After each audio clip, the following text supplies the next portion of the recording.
এই বাউলের আসল ঘরের মুসল ভারী, বাউলের আসল ঘরের মুসল ভারী, কিন্তু ঢেকির ঘরে চাঁদোয়া। কিন্তু বাউলের ঢেকির ঘরে চাঁদোয়া চাঁদোয়া চাঁদোয়া চাঁদোয়া। শোনো বাউল, তোমার মুখের কথায় চিড়ে ভিজবে না, শুধু মুখের কথায় চিড়ে ভিজবে না, মুখের কথায় চিড়ে ভিজবে না। আসল ঘরে বাউলের যে আসল যে ঘরটা, সে আসল ঘরের মুসল ভালু, বাইরে জল না পড়তে সেই ঘরে জল পড়ে। কিন্তু ঢেকির ঘর আছে, ঢেকির ঘর আছে, সেই ঢেকির ঘরে চাঁদোয়া কাটিয়ে রেখেছে। আসল ঘরের মুসল ভারী, ওগো আসল ঘরের মুসল ভারী, তোমার ঢেকির ঘরে চাঁদোয়া চাঁদোয়া চাঁদোয়া চাঁদোয়া চাঁদোয়া। শুধু মুখের কথায় চিড়ে ভিজবে না, না না না, মুখের কথায় চিড়ে ভিজবে না।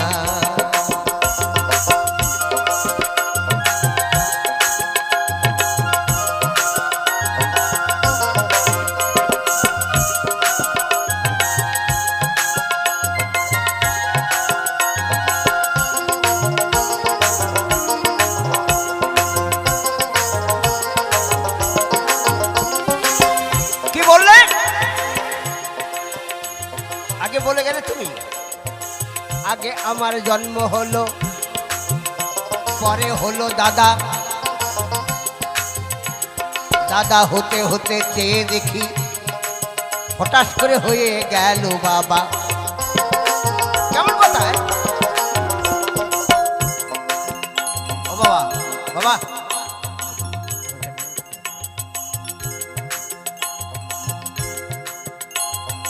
আগে তোমার জন্ম হলো,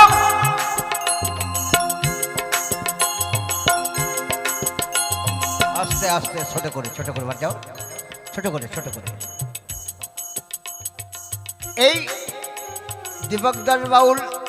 দীপকদাস বাউলের বাবা মায়ের প্রথম সন্তান। একে দাদা বলে ডাকবে কে? একে দাদা বলে ডাকবে কে? তাই পরবর্তীতে 1 বছর 2 বছর পরে যদি একটা ভাই বা বোন জন্মগ্রহণ করে, তার কাছে তখন দাদাই রূপান্তরিত হবে।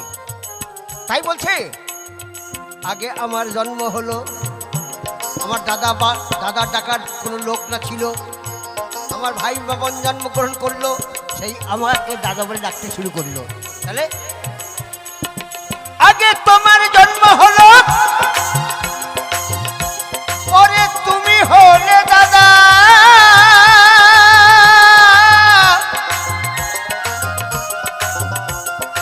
দাদা চলছে ছোট করে, দাদা চলছে, সকলের বড়দাদা তুমি, সকলের বড়দাদা। 3-4টে ভাই বোন হয়ে গেছে, সবার বড়দাদা। দাদা চলতে চলতে বাবা মা দেখলো ছেলেটাকে তো বিয়ে দিতে হবে, এদিকে ওদিকে খালি নজর যায়, ছেলে তো এদিকে ওদিকে নজর দিয়ে বেড়ায়, তাহলে ছেলেটাকে বিয়ে দেওয়ার দরকার, সংসারে মন বসানো দরকার।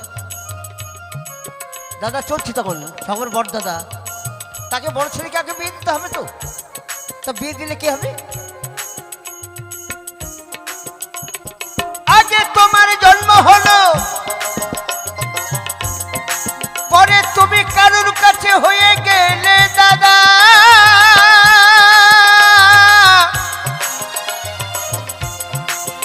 তোমার বাবা মা যখন তোমায় বিয়ে দিল,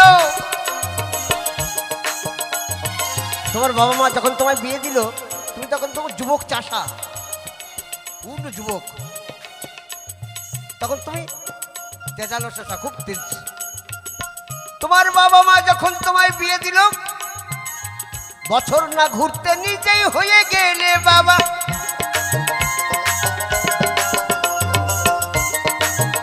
তাহলে এ কথা তোমার কথা, কারোর কথা নয়, তোমার নিজের কথা, বিচার করে দেখো তাই কি না? আগে তুমি জন্মগ্রহণ করেছো পিতৃমাতৃত্ব মিলিত সত্তায়, পরে তোমার ভাই বোন হয়েছে, সকলের কাছে তুমি বড়দাদা। বড় ছেলেকে আগে বিয়ে দেয় বাবা মা, বড় ছেলেকে যখন বিয়ে দিল তখন তুমি যুবক চাষা, দিন খ্যান গঞ্জ না দেখে বীজ বুনে দিলে, বীজ বুনে দিলে নিজেই বাবায় রূপান্তরিত হয়ে গেলে। দেখেছ, এইটাই ট্র্যাডিশন, এটাই জীবনধারা, মানুষের জীবনচক্র এটাই। তাই বাউল বলছে আগে তোমার জন্ম হলো, পরে তুমি হলে দাদা।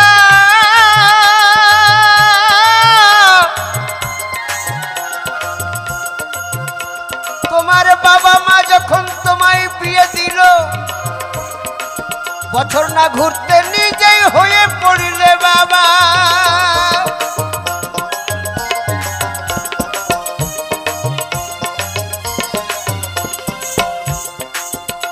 তোমার নিজের কথা, তোমার ঘরের কথা, এ তোমার ঘরের কথা নয় কো মিথ্যা, তোমার ঘরের কথা নয় কো মিথ্যা।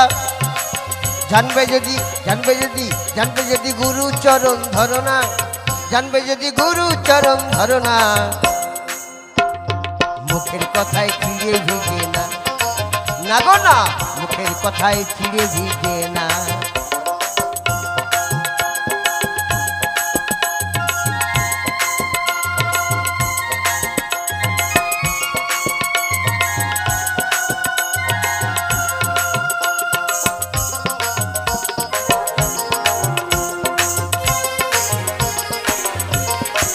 এবার বললে কি, আমার গুরু আছে রে ভাই, গুরুর গুরু কেবা। পাণ্ডবের গুরু হয় শ্রীকৃষ্ণ, শ্রীকৃষ্ণের গুরু কেবা।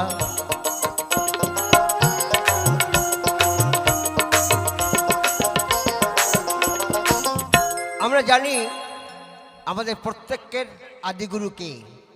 আদিগুরু পিতা, পরের গুরু মাতা, স্থূলের গুরু পিতা মাতা। কারণ পিতা বীজ দিয়েছে, মাতৃগর্ভ হতে আমি পূর্ণ অবয়ব বার্তুলাকার দেহ নিয়ে পৃথিবীকে জন্মগ্রহণ করে এসেছি। তাহলে কার সত্তায়? পিতৃসত্তায়, ব্রহ্মবীজ। তাই আমার আদি গুরু পিতা, পিতা সদ্গো পিতা ধর্ম পিতা হি পরমং তপো পিতরি পৃথিবীপন্নে প্রিয়ন্তে সর্বদেবতা। এর বলছে জননী জন্মভূমিশ্চ স্বর্গাদপি গরীয়সী। তাহলে আদি গুরু আমার পিতা, আমার পিতার গুরু আমার মাতা। কারণ আমার পিতাকে আমি চিনতাম না, জন্মগ্রহণ করে আমি জানতাম না আমার বাবাকে। আমার মাই আমাকে শিক্ষা দিয়েছিল একমাত্র, যে বাবা এই তোর বাবা, ইনি তোর ঔরসটা, তো পিতা, এনার ঔরস থেকে তুই জন্মগ্রহণ করে এসেছিস আমার সান্নিধ্য নিয়ে মিলিত সত্তায়। তাই আমি তাকে বাবা বলে জানি। তাই বাউল বলছে তোমার গুরু তোমার পিতা, তোমার পিতার গুরু তোমার মাতা।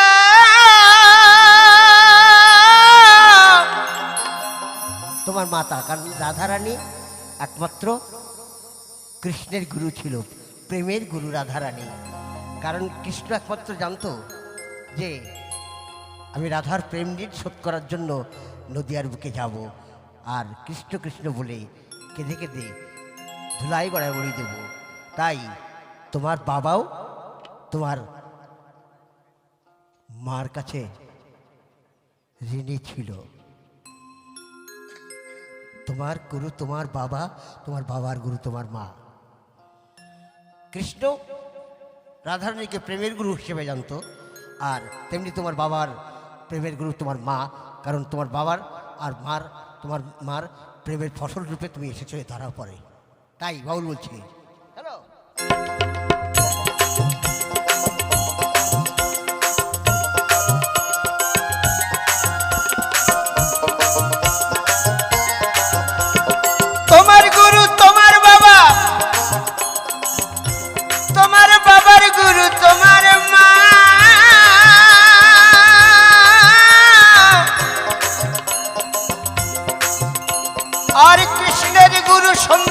মুনি এ তো ভাগবতে যায় জানা।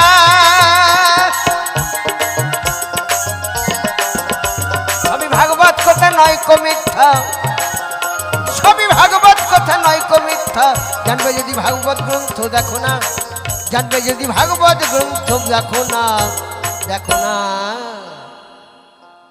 মুখের কথায়, শুধু মুখের কথায় চিড়ে ভিজে না, না গো না মুখের কথায় চিড়ে ভিজে না।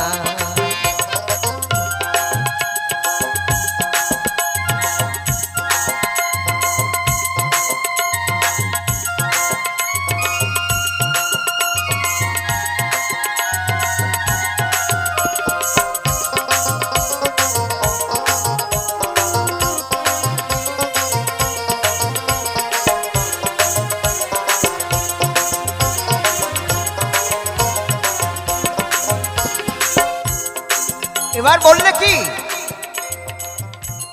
গঙ্গার জল সবকে ধোয়ায়, সেই জলকে ধোয়ায় কে বা? জলকে ধোয়ায় পবন ঠাকুর, পবনের গুরু কে বা? মিথ্যা কথা, ছোট করে মিথ্যা কথা। পবন গঙ্গার জলে হাওয়া দিয়ে এপাশের ময়লা ওপাশে নিয়ে যেতে পারে, গঙ্গাতে তুলতে পারে না। তাই গঙ্গার জল পবন ঠাকুর ধোয়ায় না। পবনকে শুদ্ধ করে কে জানো? পবনকে শুদ্ধ করে একমাত্র সাধক জানা। তাই বাউল বলছে গানের মধ্যে দিয়ে, গঙ্গা নারায়ণের অঙ্গ থেকে সৃষ্টি। গঙ্গা যখন মর্তধামে আসে, পিতা নারায়ণকে বলেছিল, পিতা আমি তো মর্তধামে যাব, সকলের কালিমা কলুষতা নাশ করে তাদেরকে শুদ্ধতা পবিত্রতা দান করতে। তবে আমি যদি কখনো অপবিত্র হই তা আমাকে শুদ্ধ করবে কে? তখন বলেছিল, নারায়ণই বলেছিল, গঙ্গা তোমার জল সতত পবিত্র, তথাপিও তুমি যদি মনে করো তুমি অশুদ্ধ হয়েছ, তোমাকে পবিত্রতা দান করবে পরম বৈষ্ণব। বৈষ্ণবের পদরজে যখনই তোমার পক্ষে পাদ প্রক্ষালন করবে, বৈষ্ণবের পদরজে তুমি আবার পুনরায় সজীব হয়ে উঠবে। একথা বলেছিল নারায়ণ, বলেছিল। তাই বলছে গঙ্গা পবিত্র অপবিত্র বা সর্ববস্তাঙ্গত উপি বা তৎসরিত পুণ্ডরিকাক্ষ সবাজ্য অভ্যন্তর সূচি, ভিতর বাইরে নির্মল হবে তোমার জলে। তাই বাউল বলছে গঙ্গার জল সবকে ধোয়ায়, জলকে ধোয়ায় কেবা? উত্তরে বলছে বৈষ্ণবেরই পদরজে পবিত্র হয় গঙ্গা মা।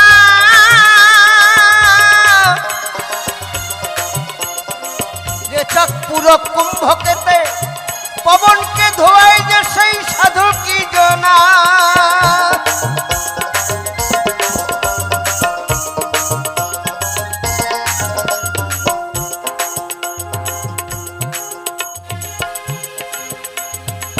আরে বৈষ্ণবেরই পদরজে পবিত্র হয় গঙ্গা মা। আরে রে চকপুর কুম্ভকেতে পবনকে ধোয়ায় যে সেই সাধু কি জনা।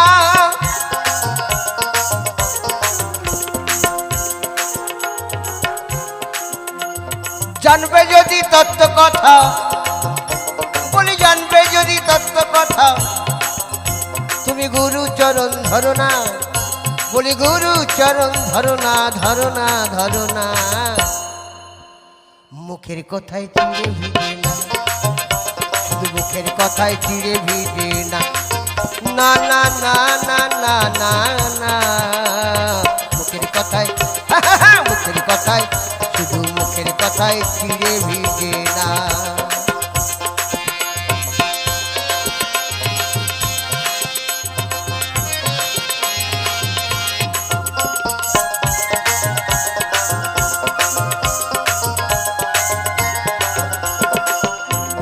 আচ্ছা,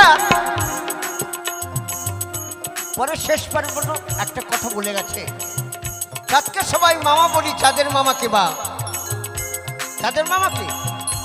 আকাশে একটা চাঁদ, পাশাপাশি আরেকটা চাঁদ না হলে সম্পর্ক হয় কি কোনো কালে? বলেন তো দেখি, কি বলে? তাই তোমার মা তোমাকে ঘুম পাড়ানোর জন্য বলতো, আয় আয় চাঁদ মামা টি দিয়ে যা। আমার কোলে চাঁদের কপালে একটা টি দিয়ে যা। আর এই কলিকালে তোমার শিক্ষিত বউ সেও ছড়া কেটে কেটে বলে, আয় আয় চাঁদ মামা টি দিয়ে যা, আমার চাঁদের কপালে একটা টি দিয়ে যা। ধান ভানলে কুড়ো দেবো, মাছ কুটলে মুড়ো দেবো, কালো গরুর দুধ দেবো, দুধ খাওয়ার বাড়ি দেবো, রাজার মেয়ে বিয়ে দেবো, সোনার থালে ভাত দেবো, আমার চাঁদের কপালে একটা টি দিয়ে যা। বলে না? বলে। কেন বলে? তোমার চাঁদ কোন চাঁদ? তা তুমি বলছো মামা, তোমার বাবা বলছে মামা, তোমার মা বলছে মামা, চাঁদের মামা কয়টা? চাঁদের মামা কে? চাঁদকে সবাই মামা বলি, চাঁদের মামা তুমি আমি। প্রতি ঘটে ঘটে চন্দ্রমামা, এত শাস্ত্র গ্রন্থে জানি।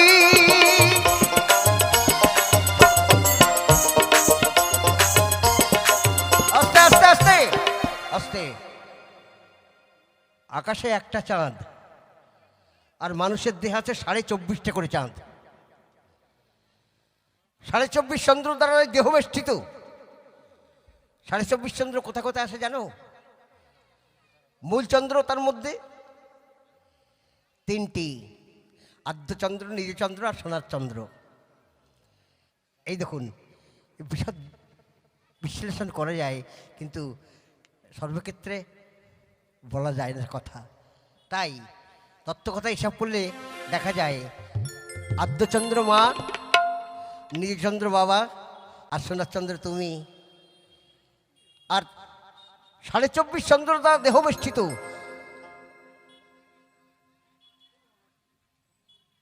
2 হাতে 10, 2 পায়ে 10, 20, 2 গণ্ডে 2, 22, অধরে 1, 23, আর ললাটে 1, 24, আর অর্ধচন্দ্র সাধন ক্ষেত্র পর। এই 24.5 চন্দ্র মানুষের দেহের ভিতর। এটা বিচার করলে পাওয়া যায়, গুরুকে কাছে জানতে হয় এই চন্দ্রের তত্ত্ব কথা। তাই সাধারণ কথায় বাউল বলে যায় গানের ভাষায়, কি চাঁদকে সবাই মামা বলি, চাঁদের মামা তুমি।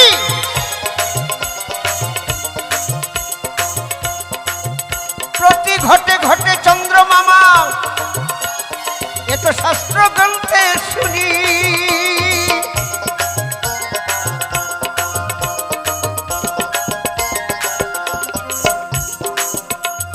আর চাঁদকে সবাই মামা বলি, চাঁদের মামা তুমি। প্রতি ঘটে ঘটে চন্দ্র মামা, এত শাস্ত্র গ্রন্থে শুনি। কার্তিক করে গুণবাখানি, কার্তিক করে গুণবাখানি, এই ভক্তজনার মাঝারে। এ দাস কার্তিক করে গুণবাখানি, এই ভক্তজনার মাঝখানে। শুধু মুখের কথায় চিড়ে ভেজে নে, মুখের কথায় চিড়ে ভেজে নে। তোমার আসল ঘরে, তোমার আসল ঘরে মুসল ভারী, দেখি আসল ঘরে মুসল ভারী, ঢেকির ঘরে চাঁদোয়া। মুখের কথায় চিড়ে ভেজে না, শুধু মুখের কথায় চিড়ে ভেজে। তোমার আসল ঘরে, তোমার আসল ঘরের মুসল ভারী, আসল ঘরে মুসল ভারী, ঢেকির ঘরে চাঁদোয়া গো, ঢেকির ঘরে চাঁদোয়া।